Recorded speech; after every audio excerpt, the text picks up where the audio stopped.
Hey everybody, so glad you're finding me tonight, today, whenever you are stumbling across this. I am Lisa the Love Coach. That's at Lisa the Love Coach on Instagram. I am Lisa Concepcion, a certified love life coach, strategist, dating and relationship expert. Honey, I got it all for you tonight. This one is called How to Show Up Like a King in Your Relationship and Manage Your Empire with a Queen by your side. This one is for the men who want to operate as kings. My alpha men. Where are my alpha men? Alpha sexy men with their shit together. Killing it out there, running your businesses, bringing in money, doing your thing, being great dads, holding it down in your family life and in your professional life. And I'm talking today about what happens when you have these struggles and communication is bagged out and all kinds of chaos is happening in your marriage and you want to slide on in to being a king, right? What does this even mean? Being a king in your own life, managing your empire, your home, your life, your family. So I am bringing this to you because I was inspired by my client who is a 33-year-old father of two little babies under 5 years old. I think he has a 3-year-old and a baby that's 1.5, and a wife. And they're holding it down, trying to make their thing happen. But he came to me because he had some childhood traumas. You know, we all do, right? Traumas and dramas, but his were very serious, right? And it led to an upbringing where he was a little bit left on his own. He was somewhat emotionally neglected, perhaps, where he was just floating around doing his thing, trying to stay out of the way because there was all this chaos and drama happening in his life while he was a little young boy. So that made a mark on him, and as he grew up, he made a decision that he wasn't going to be like anything like that. He was going to be great in school, he was going to be a good kid, and he was able to build himself up to a level where now he has a business. He's 33 years old, like I said, but he came to me because he was having problems with conflict and sorting through conflict with his wife. Loves his wife very much. They're together 4 years married, a few years prior to that, so they know each other relatively well. But when it comes to handling crisis or handling conflicts, things that come up, they were at each other's throats a little bit. They were coming at each other in ways that was not lending itself to a harmonious, solutions-based discussion. They were very into trying to be right as opposed to trying to be happy. And so he's working with me to sort out a bunch of different things in his own personal life because he wants to be a great dad. He wants to show up great in the marriage. And he's very much interested in stepping into a leadership position within his family. He wants to be a king. He's growing up. He's like, I got to get order in the land of chaos. I want to have some, agreements with my wife that's going to make for a harmonious home, a thriving home. I want our business to up level, and everything's got to be running right. So began working with him, and so it inspired me to do this message, this video about 4 ways, and there are many more, but I'll give you 4, that will help a man step into this king role in his family, in his relationships, where he's no longer acting like a prince, right? But he's stepping into a king, being a king. So what does the king want, right? He wants, number 1, to get very, very clear on what the family stands for and what all the people in the family stand for, right? So it's almost like if you imagine the king of the kingdom, right? The king is going to announce, like, this is what we're about as a family. This is what our values are. This is how we communicate with one another. This is how we do dinner time. This is how we do together time. Like, everybody's going to know what the family stands for. And from there, these little precious babies are going to grow up with the structure and the tools and the sense of stability that teaches them exactly what is expected of them so they can live well in this family unit, right? The second thing that helps a man to really become a king in his own home, running his kingdom, running his empire, is having it where he and his queen, right? Because this is a king taking in a queen who's going to be by his side. They are a team. And it's very important to understand that when you are together in a couple, right, whether you're married or whether you're in a relationship, typically you're going to build something together. And this thing could be looked upon as an empire, you know, and either you're building an empire or you're tearing it down. And your actions, your words, determine one or the other. So I encourage people to ask themselves, you know, if you have beef with your partner, really kind of take a minute and be like, okay, how am I going to bring this up to them in a way that elevates my empire instead of destroying it? It's going to help you become a lot more intentional with your communication, right? So that was something that I definitely did not have when I was young and ridiculous and immature and didn't know anything when I was married. I would fly off the handle, and whatever came into my head, whatever beef I had, it was going to be spoken about the way it came out. And sometimes the delivery of it wasn't so good, right? And that was the same with my husband, with me. Sometimes we would just say something to me and I'd be like, oh my God, and it would put me in a defensive, and now we're at each other, and it's like we're not, you know, communicating in a way that is intentional for a solution towards happiness, right? So being intentional is very, very important. You have to know going in that this is not going to be about blame or judgment or criticism. It's simply sharing perspectives about how you're viewing this thing, whatever the thing is that you're discussing and having a discussion about. You know, you're not arguing, you're discussing, and you're coming to a solution. That's always the intention going into any kind of communication. I'm not here to fight with you. I don't want to fight with you. I want to come to an agreement. I want to understand what's important to you about this so that we can come together and collaborate on a solution. That's the way to be a team.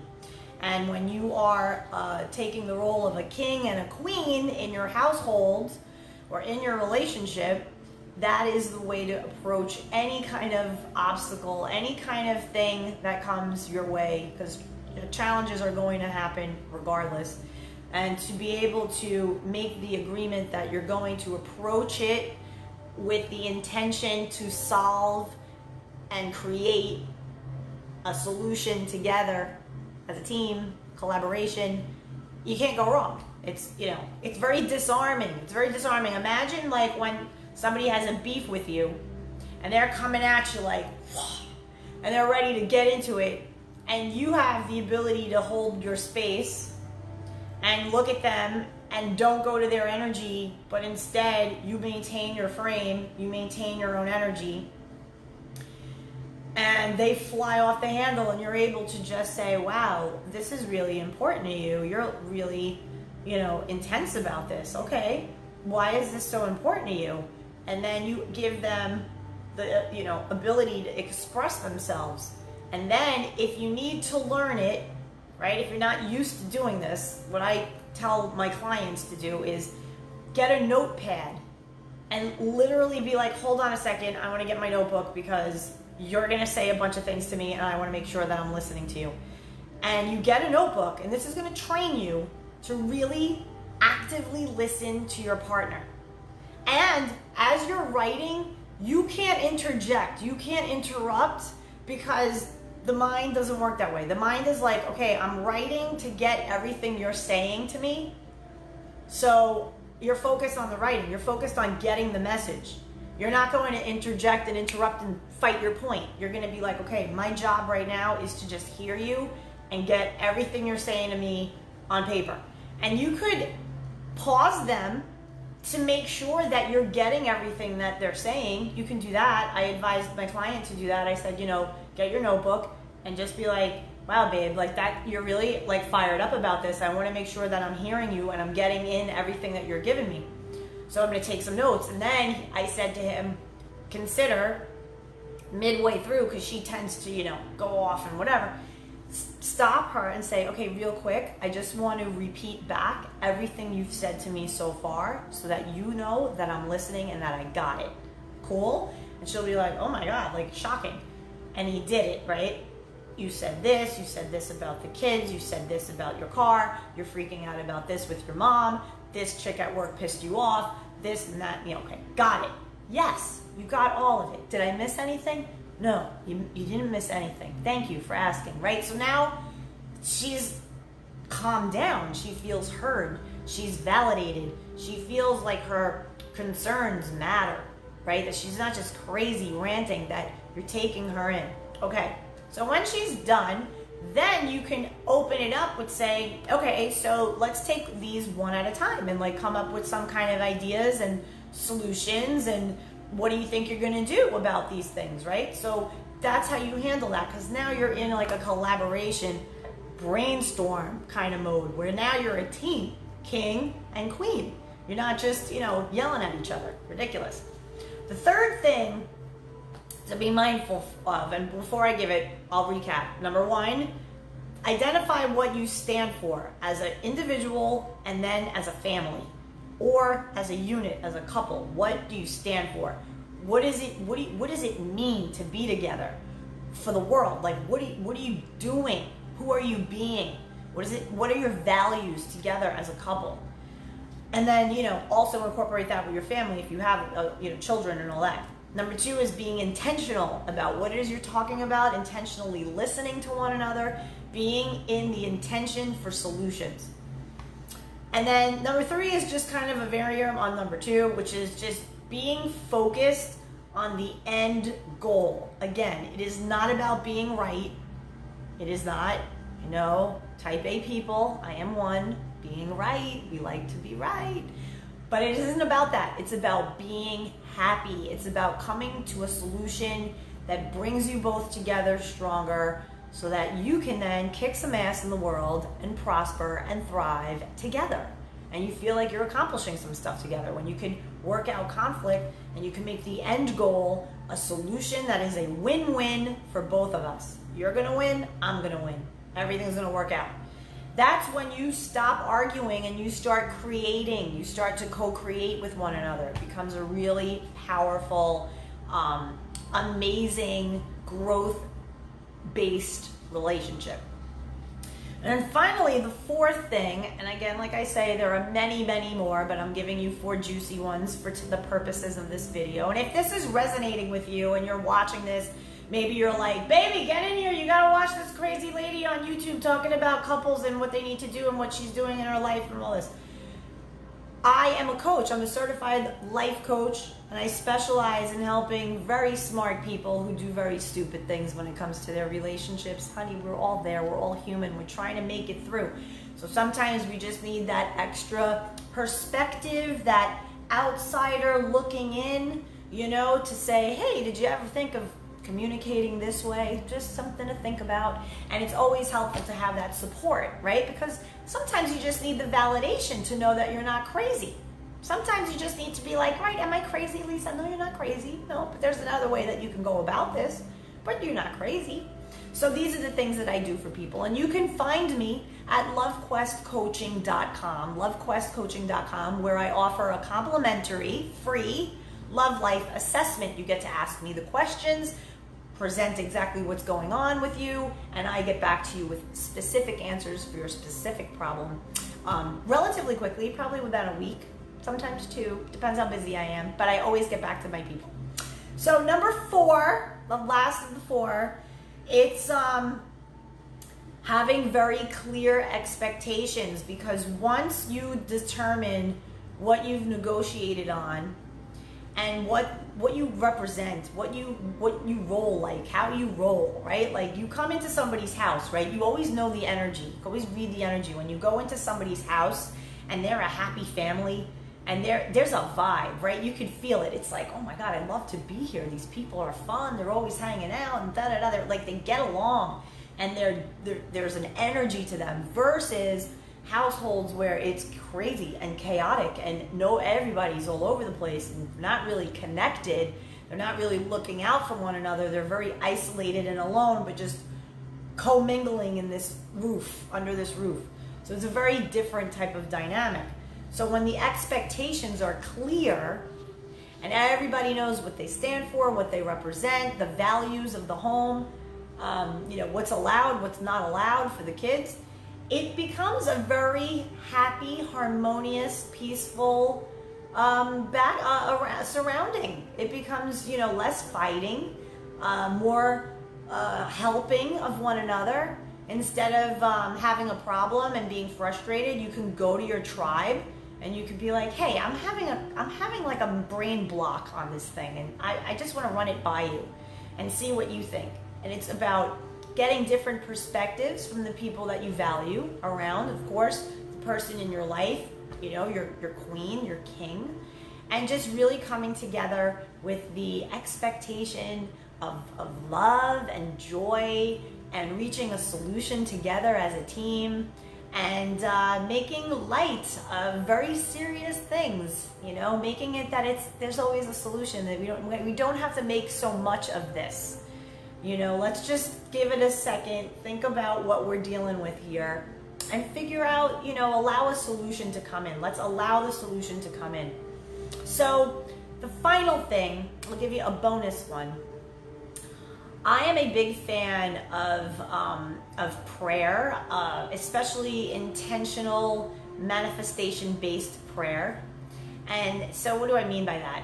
So there's praying from a sense of lack and scarcity. Please, God, let this thing happen. Please, God, give me this. Please, God, give me that. Please, please, please. Whiny, whiny, whiny, beggar, beggar, beggar, awful.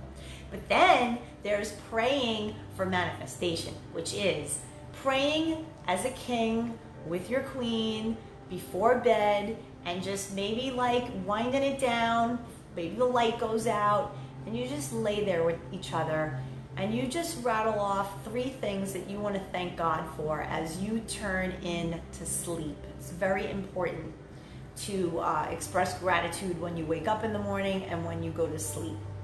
It definitely energetically sets the tone for sleeping. It opens up this portal in your pineal to receive messages while you're sleeping, dreams.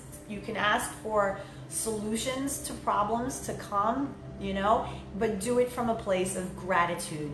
Thank you so much, God, for this day and the people that I met and the wonderful food that we went to go shop for that we now have in our fridge. We're blessed for the abundance of the food to feed our family. And thank you so much for my new clients that came in today.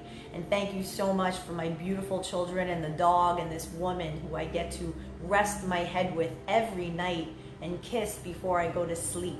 And then she goes and she'll say something like, thank you so much for, this happening today and that happening today, and I'm so grateful, and I have my beautiful children and this beautiful man who I get to lie in his arms and drift off to sleep every night. This is a blessing. Thank you, thank you, thank you. And in that spirit of gratitude, more blessings come. You become so bonded in faith, and with faith, anything can happen. Anything can, any challenge can be addressed with love and joy and the faith. The faith aspect is calling in God for the solution, because we can only do so much, and the rest we got to give it to God. So those are my tips for the evening. I love you guys so much.